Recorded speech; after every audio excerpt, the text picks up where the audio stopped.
नमस्कार। तो इस वीडियो में ब्रह्मचर्य से संबंधित कुछ जानकारियाँ क्या ये कह लीजिए कि कुछ जागरूकता जगाने का प्रयास किया गया है। तो मुझे उम्मीद है कि इन बातों को सुन करके आप थोड़ा जागरूक होंगे और आने वाली पीढ़ियों को भी जागरूक करेंगे। संसार में प्रत्येक व्यक्ति आरोग्य और दीर्घ जीवन की इच्छा रखता है, चाहे किसी के पास कितना ही सांसारिक वैभव और सुख सामग्रियाँ क्यों न हो, पर यदि वह स्वस्थ नहीं है तो उसके लिए वे सब साधन सामग्री व्यर्थ ही है। हम अपने ही युग के राफेलर जैसे व्यक्तियों को जानते हैं जो संसार के सबसे बड़े धनी कहलाते, वे भी अस्वस्थता के कारण 2 रोटी खाने को ही तरसते थे। इसीलिए एक विद्वान के इस कथन को ही सत्य मानना चाहिए कि धन संसार में बहुत बड़ी चीज नहीं है, स्वास्थ्य का महत्व उससे कहीं ज्यादा है।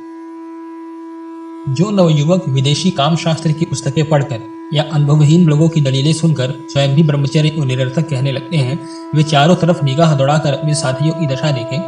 उनमें से हजारों जवानी में ही शक्तिहीनता का अनुभव करके ताकत की दवाएं या टॉनिक आदि ढूंढने लगते हैं।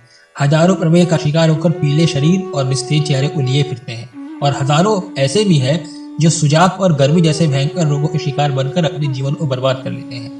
यह हो सकता है कि इंग्लैंड, फ्रांस, जर्मनी जैसे देशों के लोग ठंडी आबो हवा के कारण तथा मांस, मदिरा आदि उत्तेजक आहार की अधिकता से अधिक दुष्परिणामों को इतना शीघ्र अनुभव न करते हो, पर भारत जैसे गर्म आबो हवा वाले तथा शाकाहारी देश के निवासी यदि उनकी नकल करेंगे तो उन्हें अपनी गलती का प्रतिफल तुरंत ही सहन करना होगा। महापुरुषों और विद्वानों के उपरोक्त उद्गारों को पढ़कर स्वभावतः ये भावना उत्पन्न हो जाती है कि जब ब्रह्मचर्य की महिमा इतनी बढ़ी चढ़ी है तो आजकल लोग उसके प्रति इतनी अपेक्षा की भावना क्यों रखते हैं। युवाओं की तो बात छोड़ दीजिए, आजकल 10-12 साल के बालकों में भी दूषित भावनाएं देखी जाती है। वे गंदे अश्लील बातें सरयाम करते हैं, और उनमें से कितने ही परोक्ष में ऐसी हरकतें करते हैं, पर उनके माता पिता और समाज की अगुवा कोई भी इस समस्या पर विचार नहीं करते हैं, वरना उन बालकों को कुटेवों से बचाकर सच चरित्रता की शिक्षा देना अपना कर्तव्य समझते हैं।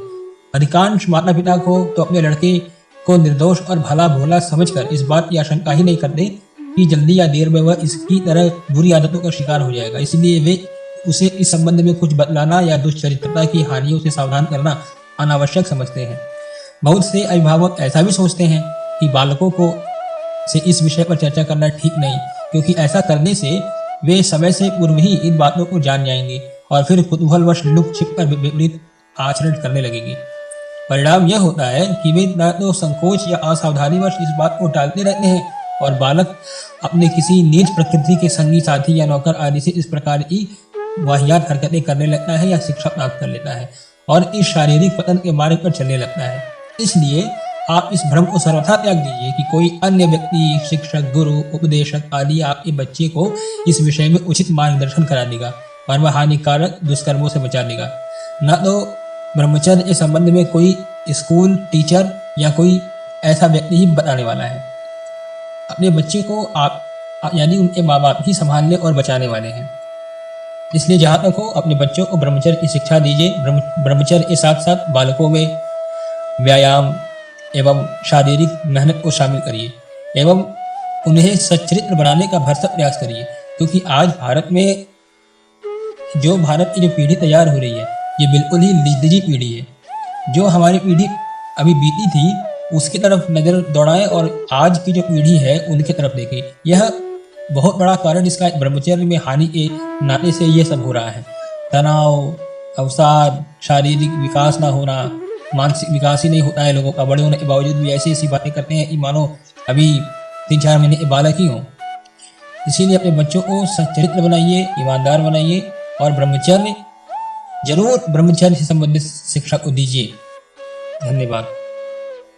ज्ञानशिला को सब्सक्राइब करें, वीडियो को लाइक करें और स्वजनों के साथ शेयर करें। धन्यवाद।